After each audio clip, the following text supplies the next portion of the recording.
नमस्कार, मैं गुप्तेश्वर पांडे, डीजीपी बिहार। आज एक विशेष कारण से मैं लाइव आया हूँ।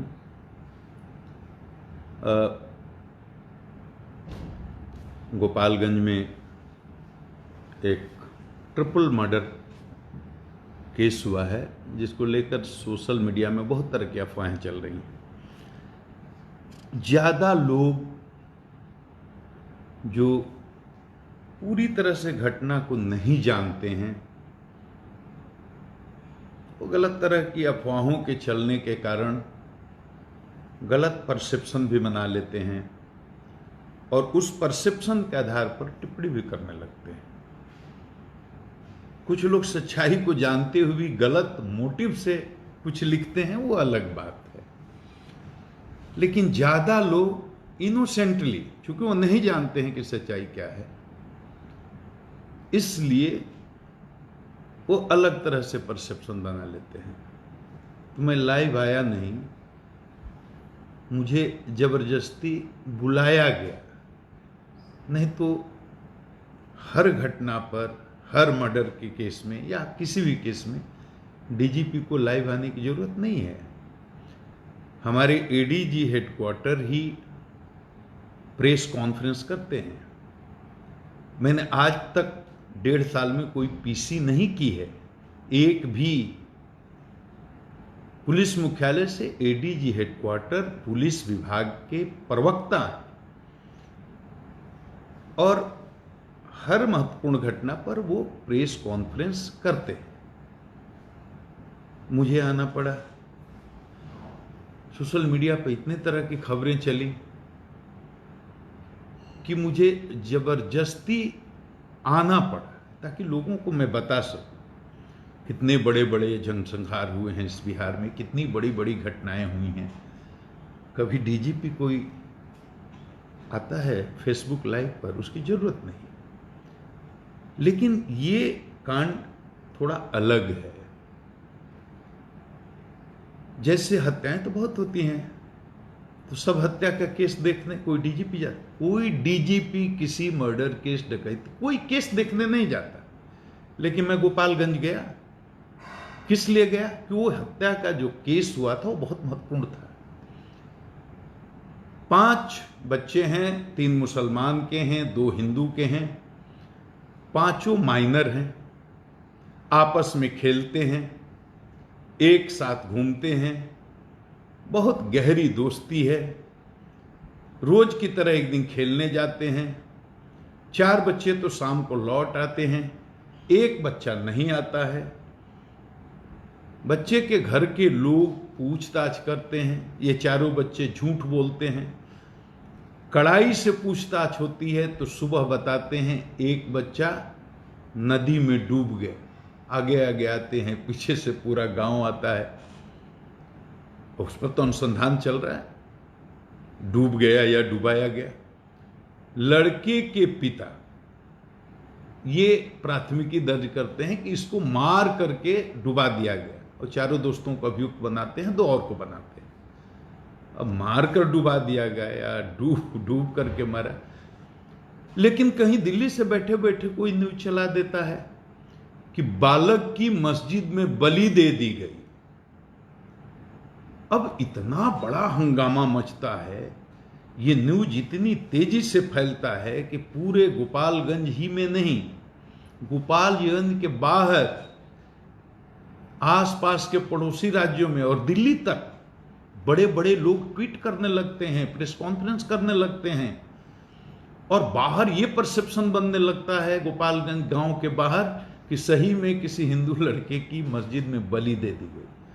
डीआईजी को भेजता हूं, एसपी को बोलता हूं, वो भी जाते हैं, खंडन करते हैं, प्रेस को बताते हैं कि सांप्रदायिक मामला नहीं है, लेकिन कोई असर नहीं होता। मुझे लगता है कि पूरा बिहार कहीं ऐसा न हो कि फसाद में फंस जाए, मजहबी नफरत की आग में झुलस न जाए, तो मुझे जाना पड़ता है। हर मर्डर केस में मैं थोड़े ही जाता, और मैंने वहां जा करके किस तरह से उस चीज को हैंडल किया। अगर मैं नहीं जाता और पूरे बिहार में ये आग लग जाती तो आज क्या हालत होती, इसका अंदाजा आप लगा सकते हैं। तो ऐसे विशेष मामलों पर मैं कोशिश करता हूं कि जनता को सच्चाई रख सकूं। अब ये बताइए कि मैं जो गोपालगंज के बारे में बताना जा रहा हूं, उसको पहले से अगर पूर्वाग्रह बना करके आप बैठे हैं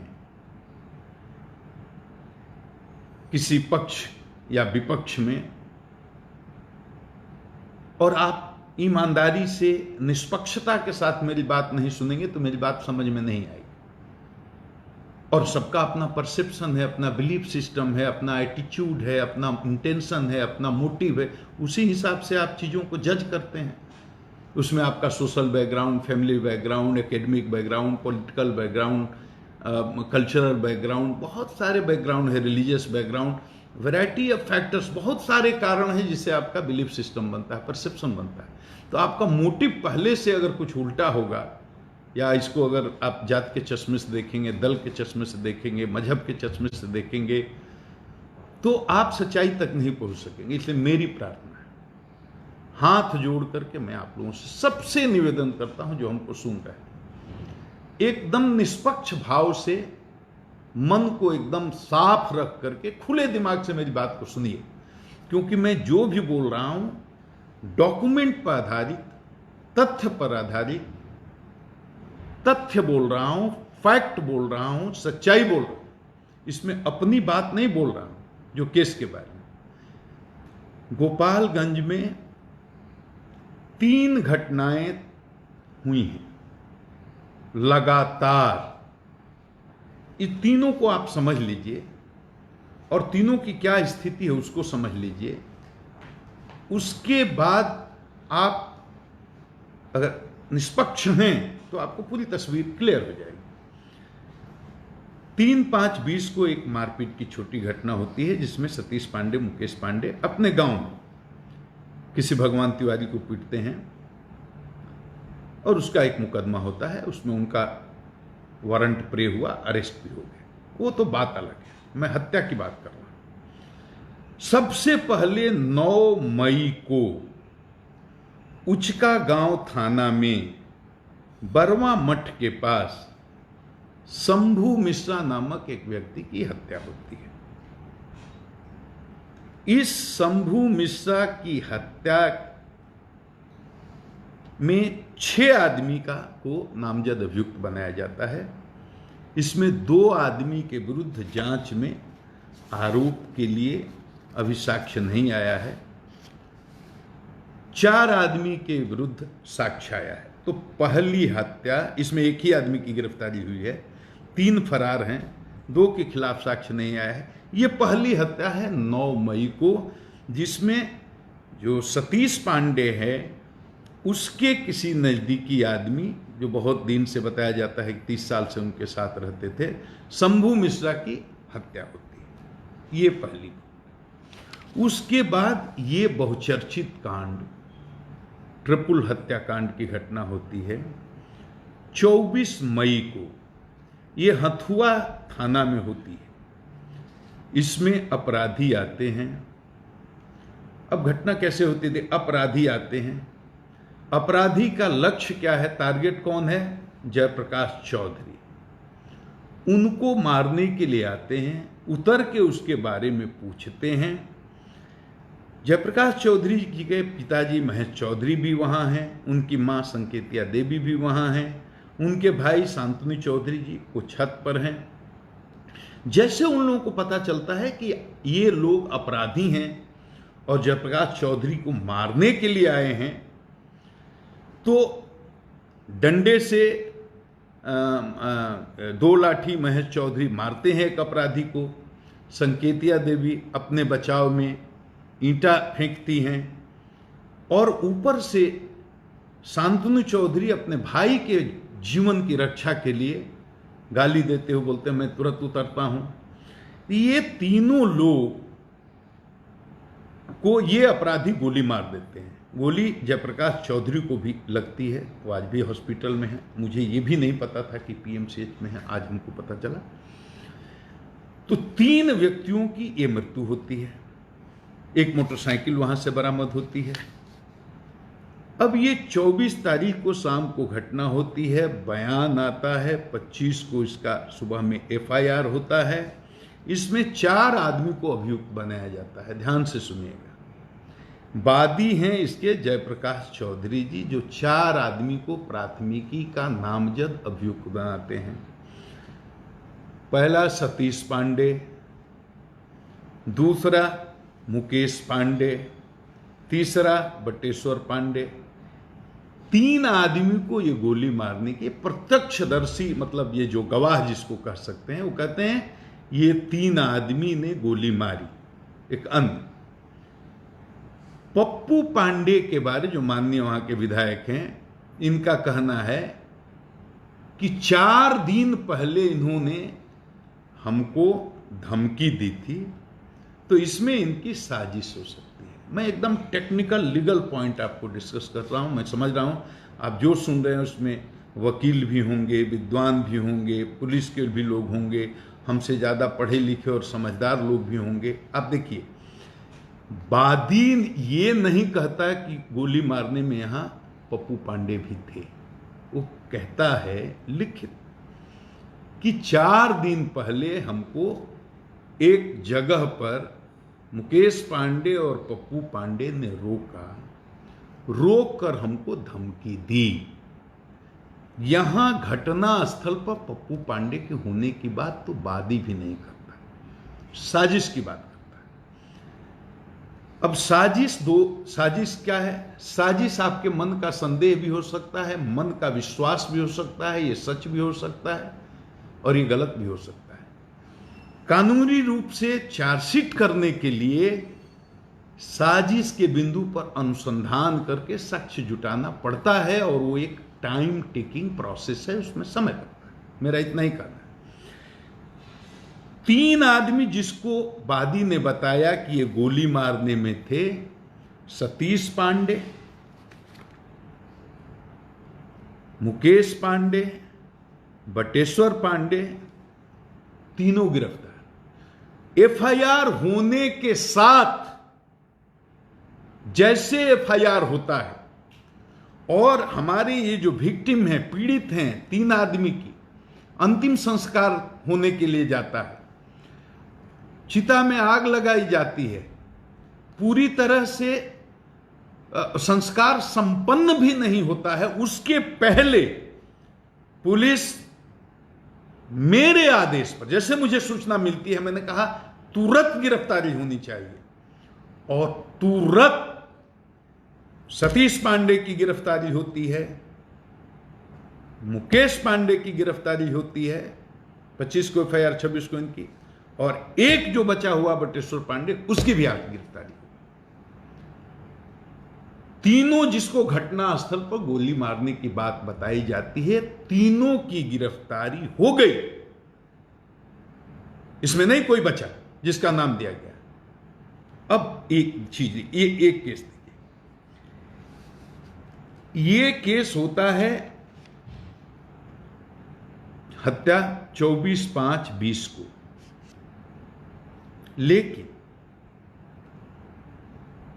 उसके तुरंत बाद, ये घटना के बाद पुलिस FIR करती है, सतीश पांडे, मुकेश पांडे की गिरफ्तारी करती है, बटेश्वर पांडे की गिरफ्तारी हो गई, SIT बनाई जाती है DIG के नेतृत्व में, पूरा STF की टीम भेजी जाती है, CID की टीम भेजी गई है, यूपी पुलिस के साथ हम लोग लाइजनिंग करते हैं और लगातार उसके संपर्क में आकर के सारे गिरोहों के बारे में जो यूपी के साइड में छुपे हुए हैं उनके बारे में जानकारी प्राप्त करते हैं। लगातार छापेमारी होती है और गोपालगंज के लोगों को अब पता चलता होगा, वहाँ जो स्थानीय लोग हैं, कि किस तरह से वहाँ जितने भी दुर्दांत अपराधी हैं, चाहे इस गिरोह के चाहे उस गिरोह के, बिना जात, बिना मजहब, बिना दल, बिना संप्रदाय के भेद के किस तरह से दबिश बना करके कार्रवाई पुलिस कर रही है। 1 दर्जन लोग जेल भेजे जा चुके हैं और आगे मैं इतना ही संकेत में बोल सकता हूं, हमें केवल समय दीजिए। गोपालगंज की तारीख में, उसके इतिहास में, ये जो पुलिस एक्शन हो रहा है उसको गोपालगंज की जनता हमेशा याद रखेगी। किसी को नहीं छोड़ूंगा, चाहे इस जात का, उस जात का, इस दल का, उस दल का, इस मजहब का, उस मजहब का। जो अपराधी है उसको नहीं छोड़े, किसी भी कीमत पर नहीं छोड़े। लेकिन ये 25 को घटना, 24 को घटना होती है, 25 को लाश जलती है, 26 को फिर एक हत्या हो जाती है। वो होती है मुन्ना तिवारी की हत्या हथुआ थाना में, रेपुरा गांव में। और इसमें 4 आदमी को अभियुक्त बनाया गया है। 4 आदमी को जो अभियुक्त बनाया गया है उसमें से एक जयप्रकाश चौधरी भी हैं, जो वादी हैं। एक दिन पहले जो उनके भाई की, उनके मां की, उनके पिताजी की हत्या हुई, जिसमें साजिशकर्ता के रूप में पप्पू पांडे का नाम है, माननीय विधायक का, उसी तरह से उसके दूसरे दिन यानी 26 को जो सतीश पांडे के आदमी मारे जाते हैं, मुन्ना तिवारी, जो उनके मौसेरे भाई हैं, उसमें साजिशकर्ता के रूप में फिर जयप्रकाश चौधरी का नाम दिया जाता है कि चूंकि इनके माताजी, पिताजी और भाई की हत्या हुई, तो दूसरे दिन प्रतिशोध में इन्होंने सतीश पांडे के मौसेरे भाई मुन्ना तिवारी की हत्या करवा दी। मतलब लगातार देख लीजिए घटना, मतलब मर्डर 5 होते हैं।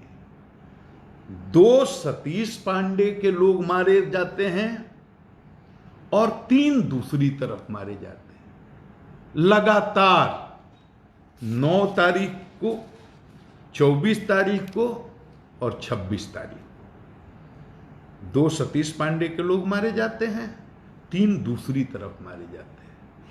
अब जो जयप्रकाश चौधरी के माताजी, पिताजी और भाई की हत्या जो हुई है, उसमें पप्पू पांडे साजिशकर्ता के रूप में अभियुक्त बनाए गए, और सतीश पांडे के मौसेरे भाई जो मारे जाते हैं उसमें जयप्रकाश चौधरी साजिशकर्ता के रूप में अभियुक्त बनाए गए।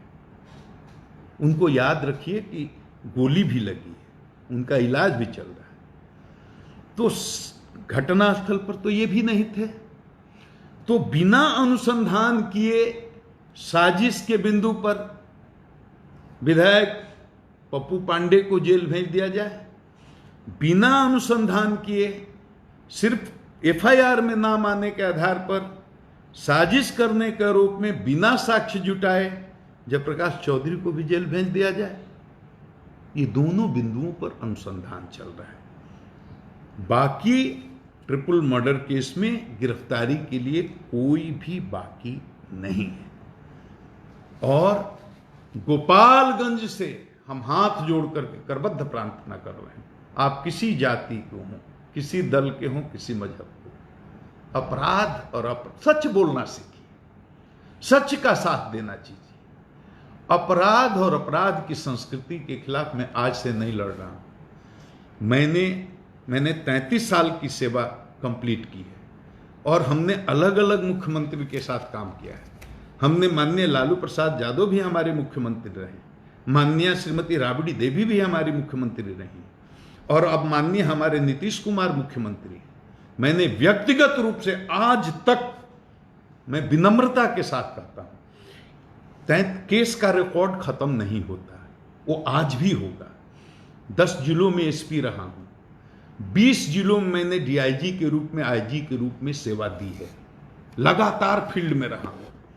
और मैं यही कहूंगा कि एक भी कोई केस का उदाहरण आप निकाल लीजिए जिसमें हमने किसी दोषी को, गुंडा को, कातिल को, अपहरणकर्ता को, अपराधी को, संगठन का, गुंडों का गिरोह चलाने वाले को छोड़ दिया हो, या एक भी उदाहरण दीजिए जिसमें किसी निर्दोष को मैंने जानबूझ करके जातिगत भावना से या दलगत भावना से किसी को फंसा दिया। एक भी उदाहरण नहीं करने, ऐसी जलीलत वाली नौकरी छोड़ दूंगा मैं। एक भी उदाहरण, किसी अपराधी को, अपहरणकर्ता को, क्रिमिनल को कभी संरक्षण दिया हो, किसी मामले में कभी कोई जात पात के नाम पर मैंने भेदभाव किया हो? मैंने तो 33 साल में अपनी जात का एक आदमी अपने साथ बॉडीगार्ड के रूप में आज तक नहीं रखा। मेरे साथ मुसलमान होते हैं, दलित होते हैं, यादव होते हैं, दूसरी अति पिछड़ा कास्ट। मैं तो ये सब सोचता भी नहीं, लेकिन जिस भाषा में आप समझना चाहते हैं उस भाषा में समझा रहा हूं। जात, दल, मजहब, संप्रदाय के आधार पर कभी भेदभाव मैंने किया? यहां अकलियत समाज के भी लोग बहुत भारी संख्या में बिहार में हैं। मैं चुनौती देता हूं एक एक आदमी को, 33 साल में कहां कहां एसपी रहा हूं, आपको सबको पता है। एक कोई अकलियत का आदमी खड़ा होकर कह दे कि मैंने कभी उसके साथ किसी तरह का भेदभाव, सैकड़ों बार इस सूबे को फसाद से बचाया है मैंने, अपनी जान को जोखिम में डाल करके, और गोपालगंज भी इसीलिए गया था। और ऐसे आदमी का अगर मनोबल तोड़िएगा, हम कैसे काम करें? कभी किसी दल का कोई जनप्रतिनिधि हमसे मिलने आया हो, मैंने उसका स्वागत नहीं किया, मैंने उसकी बात नहीं सुनी हो, मैंने उसका सम्मान नहीं किया हो। किसी जात या किसी दल के नेता के प्रभाव में आकर के किसी साथ मैंने अन्याय किया हो? बिहार में जितने चुनाव हुए सब मैंने कराए हैं, चाहे एसपी के रूप में, चाहे डीआईजी के रूप में, चाहे आईजी के रूप में। एक गांव के स्तर के कार्यकर्ता से लेकर राष्ट्रीय स्तर तक के किसी कार्यकर्ता और किसी राजनेता ने मेरे पर किसी प्रकार का पक्षपात करने का आरोप लगाया हो, किसी को मैंने लाभ पहुंचाने के लिए, किसी को हानि पहुंचाने के लिए कोई काम किया? अब ऐसे आदमी को भी, निष्पक्ष आदमी को भी काम नहीं करने दीजिएगा तो बिहार का क्या होगा? जो फेसबुक पर गालियां लिखते हैं उनको मैं कह रहा हूं, सोचिए, इजात के दायरे से बाहर निकलना होगा। नहीं निकलेंगे तो बिहार का क्या होगा? फिर कोई अच्छा काम क्यों करे? बिहार की जनता इस बात पर यकीन करे कि बिहार पुलिस किसी के प्रभाव में और किसी के दबाव में काम नहीं कर रही है। साजिश का अनुसंधान होता है, साक्ष्य जुटाना पड़ता है। कह रहे हैं जयप्रकाश चौधरी जी, हमको मुकेश पांडे ने, पप्पू पांडे ने एक जगह पर रोक करके और हमको धमकी दी। जिस दिन इस बात का साक्ष्य मिल जाएगा, और साक्ष्य जुटाना तो इलेक्ट्रॉनिक एविडेंस बहुत आसान है, और इसके अलावे भी जो भी साक्ष्य दे सकते हैं दें, निष्पक्ष अनुसंधान होगा। बड़े से बड़े बाहुबली किसी को सरकार ने बचाया क्या? कहां से कहां गए लोग? कोई नहीं बच सकता। लेकिन इसको जात, दल, मजहब के चश्मे से कृपया न देखें। बहुत विनम्र मैं प्रार्थना करना चाहता हूं। सरकार न किसी को बचाती है, न किसी को फंसाती है। हम लोग भी बहुत ईमानदारी से आपकी सेवा कर रहे हैं, लेकिन ऐसे बिना सोचे, बिना जाने, मैंने बता दिया ना, गिरोहों की वर्चस्व, गिरोह मैंने पाला है, गिरोह मैंने पैदा किया है, मैं किसी गिरोह को रखता हूं। डीजीपी, आप सोचिए, 35 साल से नौकरी में हूं ना, एक दिन से थोड़े हो। जहां रहा आम जनता का आशीर्वाद रहा, और मेरी औकात तो बस इतनी ही है, आम जनता का आशीर्वाद। मैं 12 करोड़ की जनता का सेवक, उनके चरणों का धूल हूं, इससे बड़ी औकात मेरी है ही नहीं, बस इतनी ही है मेरी। और कुछ लोग गलत, जैसे संवैधानिक पद पर जो लोग हैं, उनको कुछ लोग गलत सूचना दे करके गुमराह कर देते हैं। मैं उनको दोष नहीं देता, लेकिन उनको गलत सूचना दे करके रमाशय सिंह हत्याकांड,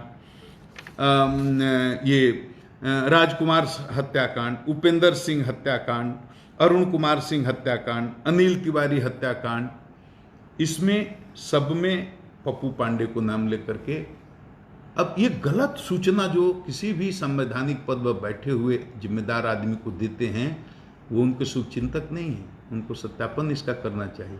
मैं सिर्फ बता दूं, इसमें किसी भी कांड में विधायक पप्पू पांडे नामजद अभियुक्त नहीं है, कहीं से भी एफआईआर में उनका नाम नहीं है। तो ऐसे कांडों के बारे में, और जो सतीश पांडे की बात कर रहे हैं, तो सतीश पांडे का मैंने आपराधिक इतिहास मंगाया। ये वो सतीश पांडे हैं जो 45 केसों में इनका नाम है। अभी ये वांटेड नहीं है किसी केस में, सब में बेल ले लिए, वो अलग बात है, मुकदमे कोर्ट में वो अलग बात है। लेकिन ये सतीश पांडे पर 45 केस हैं, और केस चोरी के हैं, डकैती के हैं, आमसे के हैं, हत्या के हैं, हत्या के प्रयास करने के हैं, अपहरण के हैं। तो सतीश पांडे अपराधी हैं। और जिस दूसरे माननीय की बात कर रहे हैं उनके भी आपराधिक इतिहास है, मुकेश पांडे के भी आपराधिक इतिहास है। तो जो जिसका आपराधिक इतिहास है उसके साथ समझौता करने के बजाय मर जाना पसंद करेगा। अब मेरा क्या है, हम पर भरोसा रखिए और इस बात का भी भरोसा रखिए कि पुलिस किसी के दबाव में नहीं है। सरकार की तरफ से स्पष्ट आदेश है, एक एक आदमी को चुन करके निकालिए जो गुंडों का, क्रिमिनल का और ऐसे अपराधियों का रैकेट चलाता है, चाहे वो किसी जात का हो, किसी मजहब का हो। स्पष्ट खुला हाथ है पुलिस को। हमें काम करने में सहयोग करें। और आज अंत में जनता से मैं यही कहूंगा कि मुझे आपके प्यार की बहुत जरूरत है, आशीर्वाद की बहुत जरूरत है, लेकिन इतना प्यार न करिए कि लोग जलने लगें। मैं आपका सेवक हूं, मुझे आप पर पूरा विश्वास है और मैं बाकी लोगों से कहूंगा, सब लोगों से, कुछ भी लिखने के पहले, कुछ भी बोलने के पहले ये ध्यान में रखिए कि काम करने वाले पदाधिकारियों का अगर मनोबल टूटेगा, ये बिहार के लिए अच्छा नहीं होगा। मेरा आप सबों को प्रणाम।